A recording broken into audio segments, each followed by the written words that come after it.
The fact that your heart is beating is evidence that you have a huge purpose in this life. So don't undercut yourself because maybe you've been weighed down with heavy laundry and a messy house and a lot of cooking and all of the obligations as a mom in business, trying to make your way, but also maybe feeling insecure putting yourself out there. Like, you have to remember, A, you have a purpose. B, you have to remember that you gotta push through. So it's almost like if you've been on a merry-go-round for 30 years of your life and you finally get off the merry-go-round, you're gonna be dizzy, but that's okay. Get comfortable in that, because in that transformation, you truly change. And the third is you've got to think about the people in your corner. What you think about, you truly bring about. You speak life or death. So if you become aware of your thoughts, you can become aware of the people around you and what their words are and how you're edifying one another.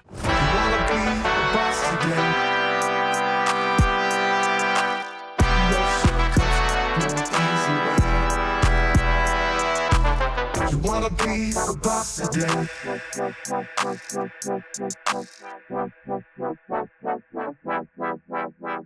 Welcome back to the BILFPod, where authenticity trumps authority. We are live on set at the Godfrey, and I am so excited today because our next guest is also an amazing BILF. She is, well, I'm gonna let you talk about who you are and what you do. But first, do you know what a BILF is? Okay, so I gotta be honest. When I first heard that I was gonna be on BILF, I was like, oh, okay. And I told my husband, and I saw it on a text, and so my husband was like, is it a guy interviewing you? And I was like, no. He's like, okay, that makes me feel better. Then I was like, oh, it's a boss I like to follow. Yes, follow. I'm dead. Oh my God, that's so funny. There was a whole, husband-wife conversation. That is so funny. So you might have thought this was like an inappropriate podcast. Well, I said yes to her because my friend asked me, and then I was like, oh, that's unique, but I'm here for it. And then later when I knew what it was, I was like, oh, she's smart, because that's a real stop for yourself. I'm sorry, you said what? It's really boss good. I'd like to follow. That's what it is. We're here with Rachel McCord, who is an author, TV personality, mom. I mean, you've had so many accolades. You are a heart surgery survivor, which is something I really want to talk about. I don't want to get too deep, but I mean, just that in itself, and we'll touch on that. But an entrepreneur, I mean, is there anything that you don't, I mean, you are a true BILF. I don't sleep enough, apparently. No, every time I hear all the hyphens, I'm like, I need more sleep. But no, I feel like I'm finding balance now. But you said we're not going to go too deep, so I'm going to have to keep myself back, because I'm the girl who's like, oh, we're going to go snorkeling. I'm all the way in the bottom. No, let's go deep. And you never know. Listen, I don't want to. Yeah, you're like, I don't know how much depth this blonde girl in LA has. So no, never. No, but one thing I didn't tell you, I know we talked it up real quick. So my dad actually died of a heart attack. No. Yeah, at 38 years old when we were on vacation. So on vacation with your family? When I was 6 years old. Isn't that crazy? You were 6? 6 years old, yeah. Oh man, I'm so sorry. That is so crazy, sad. Right? So the silver lining is, we were meant to meet. Yeah. We were meant to meet. Oh, this might be a dad hug. You know what I mean? I call them God hugs. This might be your dad being like, hey, and I'm wearing my open heart surgery red, so. Oh, I love that. I love that. But I'm sure just being a survivor, first of all, I can't imagine. I really can't even imagine what that's like. You're so young, you've gone through something so traumatic, but your perception of life must be completely different. And this happened, happy anniversary. Thank you, almost a year ago. Yeah, almost a year ago, where I'm sure your life was completely turned upside down. So your perception of life and living intentional with purpose, I'm sure, is forefront in your life right now. So let's tell everybody a little bit about you. Let's start there, and then we'll go into that and just how you live your life right now and what your intention is. But let's start where it really started. You started your first business 24 years old. Yep. So I literally started working when I was 13. So I grew up in a lot of trauma, trailer parks, Georgia girl. And I just really, I think when I was 13, I didn't realize what it was, but I was struggling with depression. Yeah. And I became this operating depressed person who just threw all of my attention and energy into becoming a workaholic. So I started working, and even the time I was working for a small business, and they couldn't really afford me for as long as I wanted to be there. So I was like, it's fine, I'll clock out and I'll just keep working. So I'd work 12-hour days every single day, because I just honestly didn't want to go home. And I just started taking on more and more responsibility. By 16, I was managing it. I was offered my own space, like it was a restaurant, so I was offered my own location at 18. And I was like, I think I've gone to the top of where I'm gonna go in this industry. I don't wanna do that. Yeah. So I started working at the largest PEO in the world, ADP. I'm sure someone's gotten a check from there. I know ADP. Right? So it was really funny because it's an HR company and they asked me how old I was in the interview because I was 17 when I was interviewing. They're like, I think you're one of the youngest employees who's ever worked here. So I started doing that and just kept on trying to like climb this invisible ladder of success, right? And then my sister booked 90210 after she had done Nip Tuck, and suddenly her brand was just like skyrocketing, but we were homeschooled. So coming from trauma and homeschool life, it was like very overwhelming for her. Yeah. So she asked my oldest sister and I to come out to LA. And I'm like, I'm not sure about that because I was approved for my first house. I was 19. I had a whole plan, like white picket fence. I was gonna create the stability I hadn't had because I had moved like 32 times before I was 16 years old. So I was like, I just need life. You know, I need the life that I'm in control of. But I got a job in LA, and so came out here and started really making friends and connections and relationships.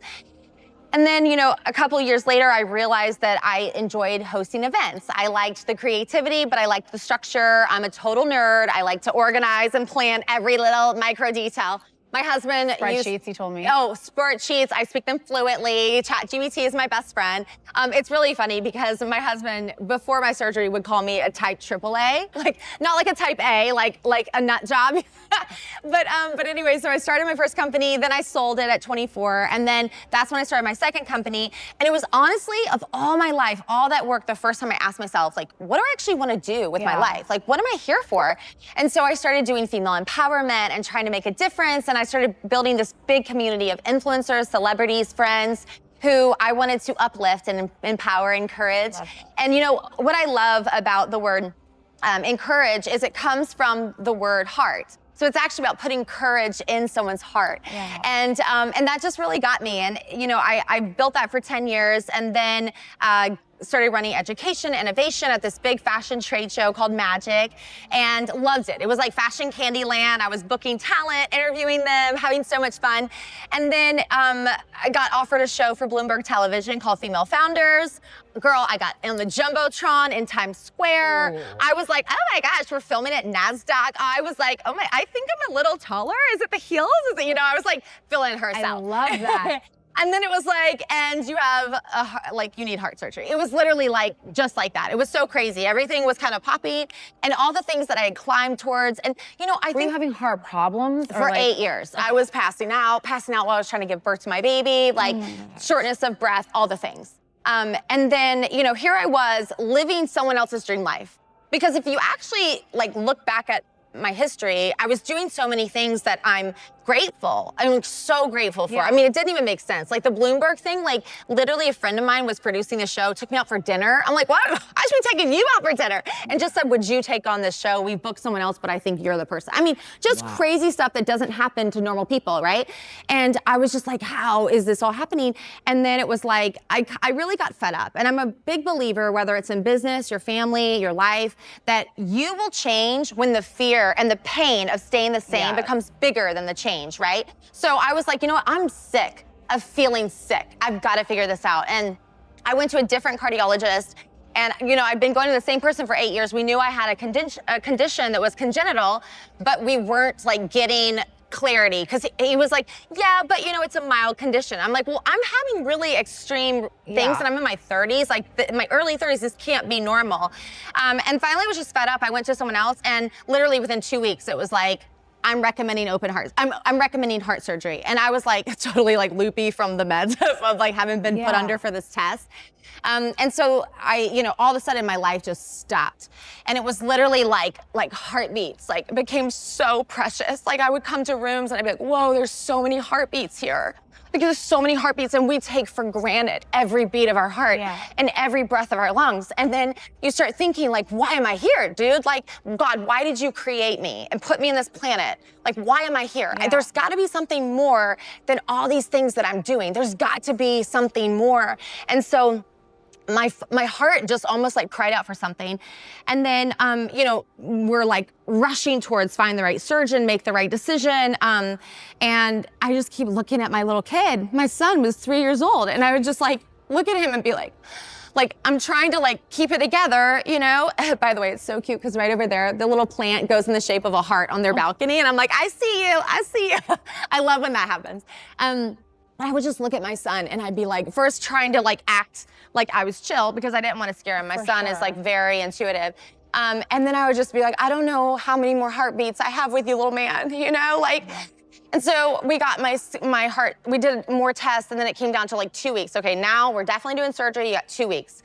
And it was like, how do I like cram a lifetime? So now you're like possibly planning out your life right now and what could be. Yeah. So the after of this, I can't even imagine. It was so weird, Mara. Like, it was so weird. I feel like, it's like, how do you, think about it. You're gonna go on a trip. You're planning, you got 2 weeks to plan for your trip. Oh, like maybe I need to order a new dress, get some new shoes, you know? This is your It's life. like, how do you plan for, in 2 weeks, they're gonna stop my heart. And I don't know if it's gonna start back. 1 in 5 people does not survive this surgery. So I'm trapped between, do I even do the surgery? Like, can I just like not do it? And then like see if my heart, and they're like, maybe heart failure in the summer. And I'm like, okay, well that doesn't sound great, you know? And so you're between genuinely a rock and a hard place. And I feel like, you know, my whole life I believed in God and everything, but it was literally like, you get to this point and you really got to figure out what getting your affairs in order means. You know, when they're asking for your will and all this paperwork, like everything becomes real serious, real fast.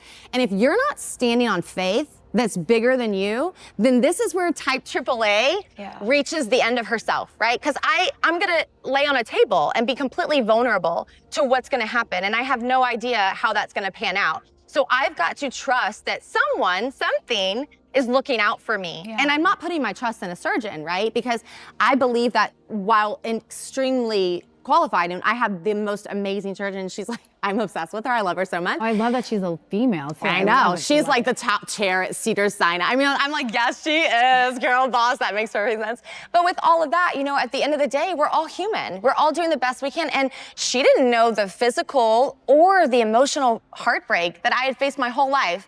And when does a heart just give out? Yeah. When do you just have too much?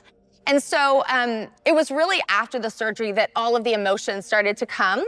And, you know, we've got this marketing agency, my husband and I, that's still operating. And my husband's kind of like, well, you know, you're not all like taped up. Are you want to get back into work? Like, are you going to do the show? Like, people are asking, you know? And I just couldn't be about my old life. I couldn't. I was you know, I'm so... I just, like, how do you go from conversations with your kid, like, hey, remember, you gotta choose God no matter what. Because when everything else fails you, and it will in this life, you gotta make sure you have him, right? Like, how do you go from those conversations because you're looking at a clock and a date and it's getting like more and real? How do you go from that to like, oh, well, so tell me about this? It's just so difficult to come back into a physical, normal world when you've had this like spiritual awakening in your soul. And so, so this is a year ago. You finally like have this like real awakening. Like when people say it, like you embodied it. Yeah. So here you are, and now you're like, I have to live with meaning and purpose. Mm-hmm. You know, it's like just talking to you. Sorry to like even cut you off, but like I think people don't realize that the way that we live our life and the things that we get upset about, and they're so menial until you actually face an experience that's truly life or death. Mm-hmm. So now you're at this crossroad and you're like, okay, I have to make a decision. I have to live with intention, purpose, and something that I really believe in. And now what happens? That's a beautiful question. And I really feel validated by what you said, because I feel like you get it, like in that season.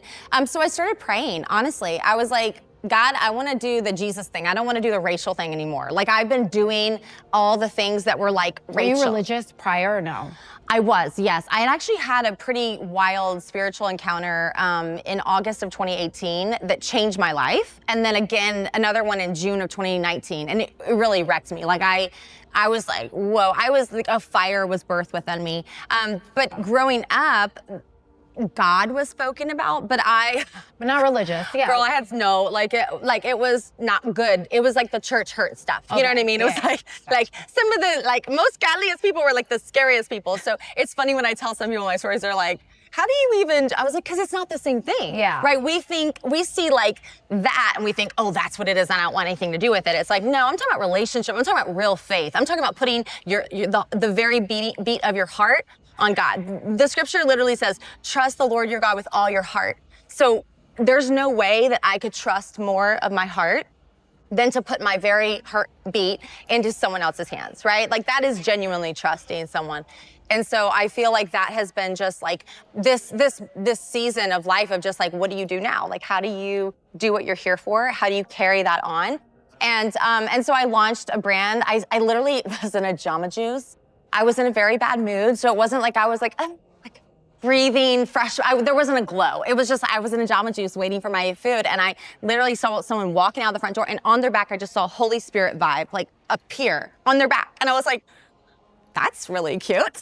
I like that name. So I start checking. I look online. I look on social media. It's available, which is crazy because nothing's available. Like if you're not spending 10 G's on it, you're not getting that URL. There it is. It's right there available. It's right there. Everything's available. So we do these charms. I love this. I keep looking at it. Yes, I love it. I absolutely love this. Well, I believe that, we really overcome by the power of story, of testimony, of just hearing someone else coming to life.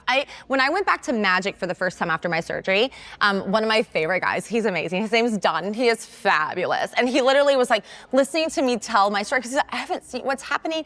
Meanwhile, I'm wearing my hoodie that I've started, Holy Spirit vibe. I'm showing it for the first time. And he's like, it's like you like went into this blender of difficulty and have come out a new person.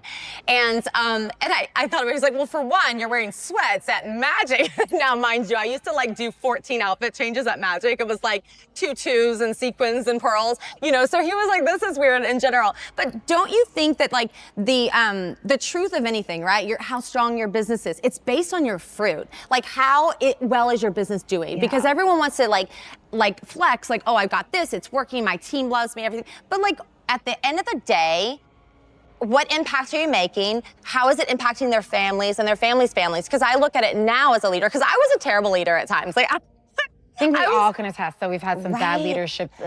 Some bad leadership. Things that we probably shouldn't talk about. Probably shouldn't talk about, right? Those moments. But I think about like how I had to have this awakening within me because I was putting so much pressure on myself as a leader that I needed to get it right. And the moment that I didn't have it right, it was the end, right? It was like, I'm sure you've heard this, like your company's only as strong as you are, right? Leader, you have a day off, your company is, that's not really true. And if you don't take rest, then like for me, I'm like a Sabbath girl. So if you don't take rest, you actually don't launch forward. It's actually really good for you. I spend so much time like coming up with ideas in my rest time. So I think just learning that I was living my whole life upside down because it was the norm. Like for worldly standards, I was crushing it. Like I'm like, oh, But then when you think about like there's a point in everyone's life and they're gonna get to that moment and you could call it a midlife crisis, you could call it, the end or whatever, but it's like you get to that moment and you really start thinking like, I don't think I wanna do that. Because every time you say yes to something, you gotta say no to something else. So am I saying yes to the right things? Right.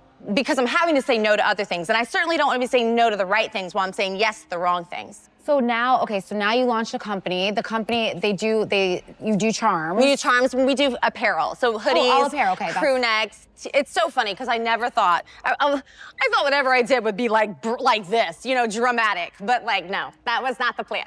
No, it's not. I mean, look, the way it's funny how life works, right? You always think you're going down one path and then all of a sudden throws you a curveball and here you are and you're trying to figure it out. And it's so comfy. So I get to wear sweats all the time and it's like my job. It's marketing. It's great. I love that. So where are you located? Like, where's your brand at? In LA. So all my apparel is here. Our supplier is in California. So I love that. And, and I'm actually doing some really fun premium stuff now that will literally hand paint and do just like one-off pieces that are just more so about like kind of having this like beautiful, prayerful, creative expression. Because, when you're ordering a ton of inventory and you're like me, it's like, I want to be a part of that. It's like, well, we make these. We'll come out to events. I'll come and speak at conferences. These are geared towards like what's personable to people. It's personal, yeah. So it's so personalized. So give me an example. Like for me, I love I love my kids, right? I love that. Yes. So maybe a mama for you. I have mama here. That's so cute. I mean, I'm just looking at all the different ones that you, can you explain the ones that you have? Because they're beautiful. Thank you. Okay, so this one right here is my heart, and it has a beat on it to represent how my heartbeat came back. When I was really scared for my surgery, I was told that I was going to soar through it. It was like this prophetic word, so I got an airplane. I was also like a little afraid of flying, and I started being like, dude, if like I'm afraid to fly. Okay, Terrified. Well, so I asked this woman, she's got really strong faith. I was like, well, what do you do about like fear of this happening or that happening? And she's like, what are you afraid of? What do you mean? She's like, well, nothing can happen because you're a child of God. Like nothing can happen that doesn't pass over his hand. So you have to like have faith that like he'll work all things together for good. And so I hold on to that, like in moments where I get scared. So I would challenge myself with this airplane. I was like, Rachel, every time you see it, you need to really ask yourself, like, why am I feeling afraid? Because do I have faith or not? Because you're believing in an outcome. You're either believing it's a good thing or it's a bad thing. But you're either yielding to faith or you're yielding to fear. And so you have to kind of decide into that. I know that for me in my house, I don't want to roll like that. I move with faith. I believe the best thing. I speak life, over my family, my business, especially my little man. Like I'm trying to teach him how to think about the world in a positive way. I mean, we had this for like 2 months, he was dealing with a bully. Girl. I mean, so now having to— Don't talk to me about bully. I'm an inappropriate mom. I'm so Do you come with the bat? No, but I'll get you on the side. I'll get the kid on the side. Yeah, I will get the kid. I'm coming for you. Yeah, put the fear in. Where's your mom? Yeah, right? Where's your mom, kid? Where's your mom? Well, you know, it was so interesting because I had to really hold those, like, because I was like twitching about it. But what I realized was this was actually an opportunity for Jude to learn. Isn't that a sweet little name, Jude? I love that. For him to learn how to think about his own identity outside of what people would say to him. Because think about it again, if I've got 2 weeks left to live, I can't be the mama with the bat, you know, to show up and protect my baby. But I can teach him how to protect himself. Yeah. And we start with the mind. Every battle starts in your mind. Every company starts at a thought. So we have to take full control of your thoughts and be aware of what we're doing. And so when I lead leaders, like I work with a lot of female leaders now, like I'm like, listen, like I'm all about leaders. Like I don't want to see you like be at 99% if you're meant to be 100%. I don't want to see you at 55%, even if that's the best you've ever done. I'm like, that's amazing. Let's celebrate that. And now let's get to 100%. But it doesn't necessarily mean 100% of filling your schedule, 100% of success and accolades. It's more about who are you created to be? Yeah. Like who, like it's such a beautiful opportunity that you're even born. There's 1 in 400 trillion chance that you're even here right now in this moment. How crazy is that? Like, that's all the things that could have happened. Your parents could have just been 2 seconds later, a stoplight, all these different things, but you're here. And now you have a platform. You built an incredible team. You built an incredible business. You have changed generational wealth for many families. A good person provides for their children's children, right? You've helped people do that. And now you have a platform to do that at scale, in a bigger platform, in a bigger conversation. Yeah. And as you influence influential people, you'll be able to actually shift culture. Like really think about that. And this is what you're preaching this to your team right now. Yes, and I also am like building this community of people who are kind of in, I call it like New Testament, Rachel. Is it women or it's all inclusive? It's all inclusive, but I just naturally find that women like me better. I know. It's weird because I used to be a guy's girl and now I prefer to surround, I love women, don't get me wrong, I mean men, but I prefer to work with women. Yeah. I really do. I feel like I'm such a like emo girl that like I do better with men in one-on-one settings or like 2-on-1, that sounded weird. Yeah. Sorry, honey. My husband's like, wait, what? like for example, our best friend Ryan is staying with us right now for like 2 days. He's like in town on a trip. And, you know, I'll take the walk from the marina. We live here on the water and we'll have this deep conversation. I realize that groups can be a little bit like just a little much sometimes, for men, for guys, like they're gonna have, I think, be a little bit more vulnerable. And I love the vulnerable conversations. Like, this is really funny. But there was a season when I had just learned about speaking life with your words, right? Power of life and death in your tongue. And I was all about mirror work. Have you heard of mirror work? Where you look in the mirror. You look in the mirror and you say, girl, not even lying. My friend was the CMO of Walmart and was staying with us over the holidays. And I was like, get in here. I'm not gonna say his name because he would kill me. I'm like, look in the mirror and I want you to say, I am lovable because Did he do it? He did. I did? He did. Did he feel better at least? I think so. I think he felt really weird for a long time. But then, you know, what we're trying to do in this world is get comfortable in the uncomfortable, right? You're never going to change if you don't. Yeah, it's so true. That's my mantra, is being uncomfortable with being comfortable and just putting yourself out there. But I think that, you know, one thing that we have in common is, number one, we're a mom. But number two, it's the empowerment of women and giving women that voice. Because there's not a lot, it's so crazy. So many women, I think, they don't realize how much power they really have. Yeah. So what would you say to the woman, some advice that you would give to a woman that is wanting to start their own deal, they're a mom, you know, they're just kind of like on the fence. What advice would you give that person? Can I say it right to them? Yeah, Is that okay? of course. Yeah. Hi there.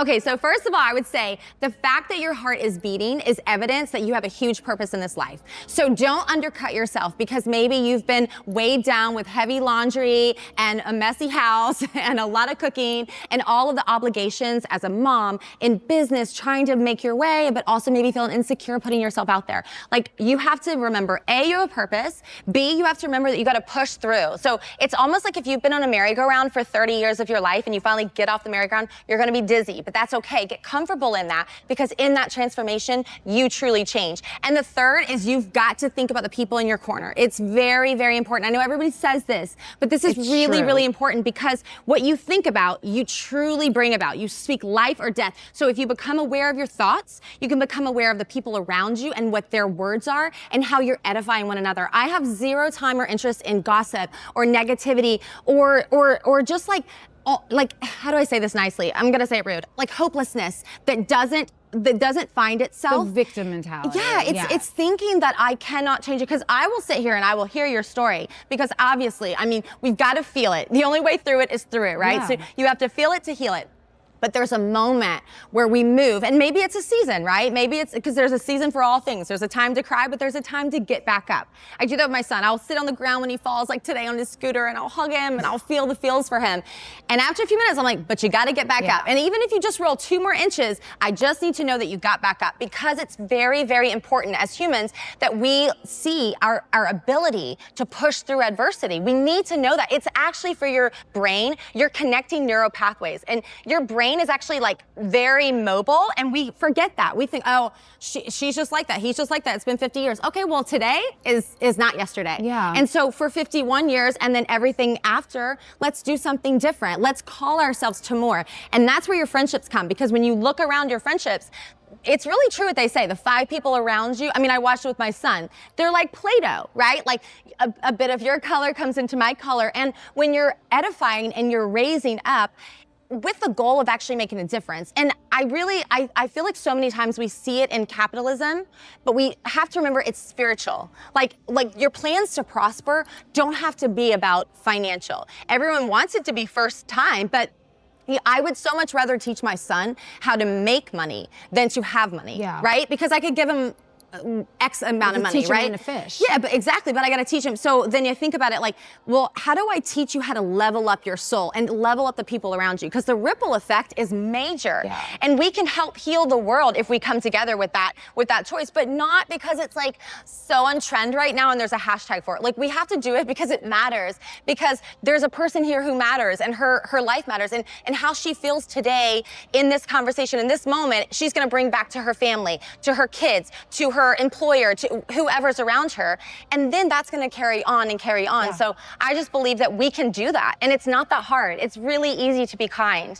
Yeah, it is. You know, I think Nike says it the best. I've had this conversation so many times. They came up with the best slogan. It's just do it. 100%. And really the only person that's getting in your way is you. So I think a lot of times for women, we fall victim to what society wants of us, and we fall victim to what other people think of us. Yes. And once we get outside of that, surround yourself, and I believe that 100%. It's the people that you surround yourself with. If you're surrounding yourself with the drip jabs and the Debbie Downers and the people, the naysayers and the people that are just talking shit, that's what that's who you're gonna be. Your friends are your mirrors. So it's so important to surround yourself with the right type of people. Yes. So as we wind down, you have given so many important, just what I really want people to take away is that your life is not that bad. Like, how about really face life or death? And then let's talk about what decision you're gonna make. And you've been there, and you really live a true testament of what life or death really looks like. And when the going gets tough, you didn't get going. Not only did you not get going, you persevered. You're living your life with intention and purpose. And anybody that is sitting there, you know, the self-pity bullshit and this other nonsense, like, I mean, we face horrible things, but what you face is horrible, awful. Trying to plan what your life is gonna look like, whether or not you were here, right? You had a child, a baby, a little one at home, right? A husband. That's real stuff. So all this other shit that's going on over here doesn't matter. And it's living your life, your true authentic self, and being truthful with who you are, what you believe in, and what you're doing. So if people wanna find you, because that is who you are, and you are living with authenticity, faith, love, all of that, where would people find you? Well, thank you. And thank you for having me. This was really special. I feel like I just want to gobble you up in my best friend list. Okay.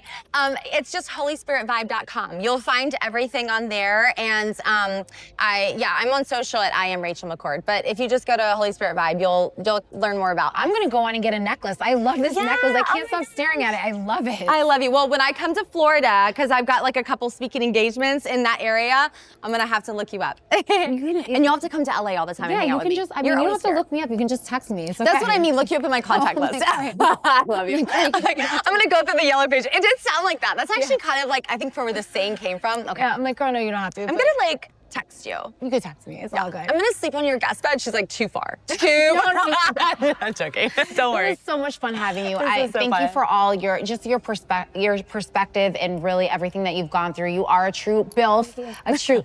Not in a creepy way. I love you. I always wanted you to say that to me. You're a BILF. You are a BILF. You're a survivor. You are an inspiration to so many women, and I am so happy that you are here today. Thank you. Thanks, girl. Thank you. Bye, guys.